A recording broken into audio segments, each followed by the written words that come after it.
Former President Donald Trump won the US presidential election last night, and many in our community today are reflecting on what that means, particularly on what it means for Australia. And many people are worried about what that could mean for our community. Elections are heated times and campaigns are heated experiences. But many in the last 24 hours have communicated with me that there are key facts about the former Trump presidency and his actions since leaving office that are sources for concern.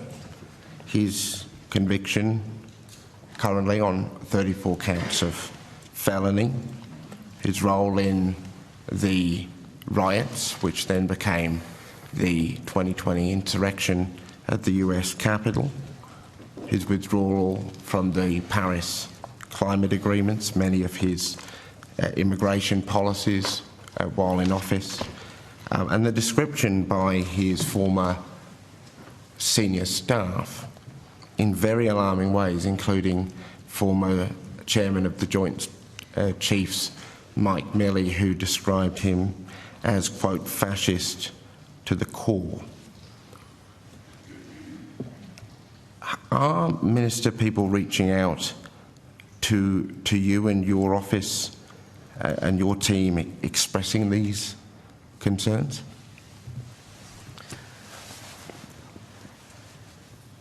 Senator, Mr. President Trump has just been emphatically elected as the next President of the United States. And we respect that. And I'm not going to be drawn into some of the commentary that you're very happy to engage in. What I would say is, you know, we are, the focus of our government is what is, we'll continue to advocate for and work for Australia's interests. And I would say to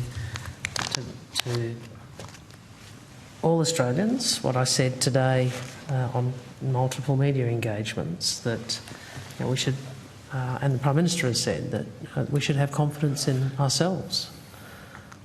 We should have confidence in our place in the world and our ability to work together as Australians to deliver on our interests.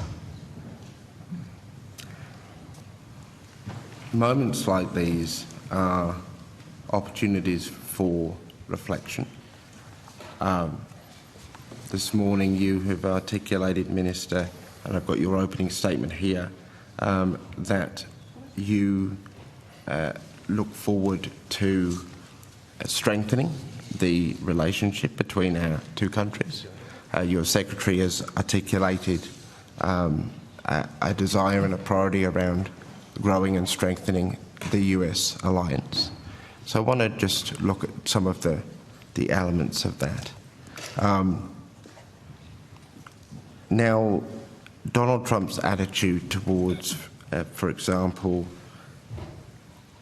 confidential documentation is a source of concern. He has demonstrated an extensive track record of leaking confidential information. Executive Director of the Lowy Institute has described him in the following terms: Trump doesn't seem to believe that the rules apply to him when that comes to, when you're talking about handling of classified intelligence. That's a problem. That's a strong statement to make. But if you look at the record, we see that Trump has previously exposed US surveillance activities by tweeting a classified photo of a failed Iranian rocket launch. He's been criminally investigated for hoarding classified documents at his house in Mar-a-Lago, and he's been accused on multiple occasions of leaking state secrets to the Russian Federation. Now, Australia shares a lot of intelligence with the US through the Five Eyes program, for example. So there is, I think, grounds to be concerned about what this looks like under a Trump presidency. In light of the Trump victory, is your government reconsidering its intelligence sharing arrangements with the US? No.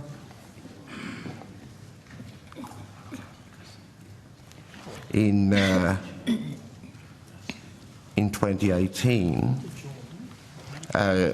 Donald Trump threatened a nuclear war with North Korea via Twitter, saying, and I quote, "I too have a nuclear button. It is a much bigger button and a more powerful one than his," referring to the dictator of North Korea. Trump will now be making decisions about US wars again, with AUKUS binding Australia closer to the US than ever before. Based on just these two examples and his broader record of military escalation and erratic decision-making in relation to defence policy, many people are worried about Australia being dragged into one of Trump's wars. Is the military relationship with the United States something that your government is reconsidering or rethinking? No. And, Okay. and Senator, I mean, regardless of who is in government, you have been critical of the relationship with the US, you've been critical of the alliance, and you've been critical of AUKUS. We fundamentally don't share the same views about what is in Australia's strategic interests. Where the Greens are is out of step with any rational assessment of Australia's interests. In relation to AUKUS, and again, before the election, you demanded that be torn up. I again say to you, make 2 points. One is this is a capability that is about deterrence and keeping the peace. That is what Australia wants. That is what we always want. Secondly, that any sovereign capability in the submarines is an Australian sovereign capability. You have asserted an opinion contrary to those two facts. We simply don't have the same view about, more broadly, our institutional and national relationship with the United States that you do. We don't think Australia is safer in the world by walking away from partnerships and alliances. We think fundamentally a middle power such as Australia, we work within our alliance with the US, and we work in our partnerships which we are seeking to strengthen and deepen with many other countries. That is what assures Australia's safety and security, not domestic yelling and going it alone. In relation to the Middle East and our long-standing close coordination with the United States in relation to that part of the world, there are concerns that the election of Donald Trump may place Australia in harm's way and be contrary to some of our government's stated objectives in the region. Again, just staying on the kind of the facts basis. During his last term, Mr. Trump proposed a so-called peace plan for Israel and Palestine that would have seen the State of Israel annex 87% of the West Bank, despite the current Israeli settlements being in an area that has been ruled by the International Court of Justice to be illegal.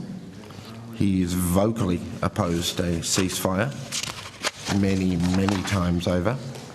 And in April, he stated that Israel should, quote, just finish what it had started. Trump's statements, particularly in relation to the actions of the State of Israel, conflict with the Australian government's official position. In light of this difference of position, is your government reconsidering the coordination and the way that we work with the US in the Middle East?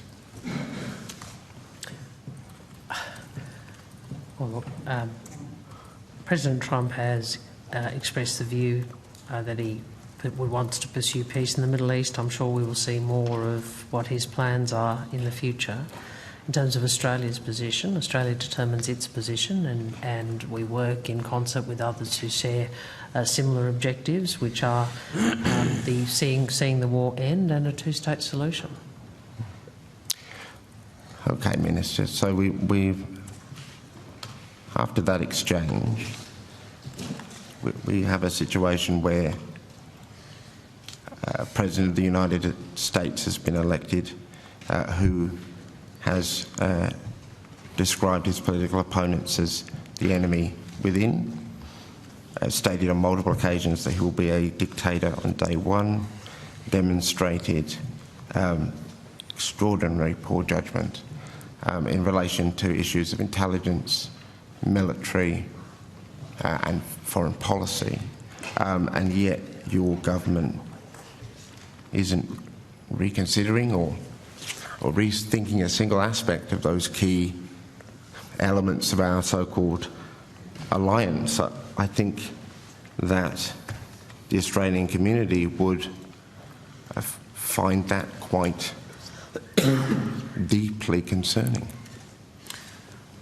Well, with respect, Senator, I don't think you speak for the whole of the Australian community. And what I would say to you is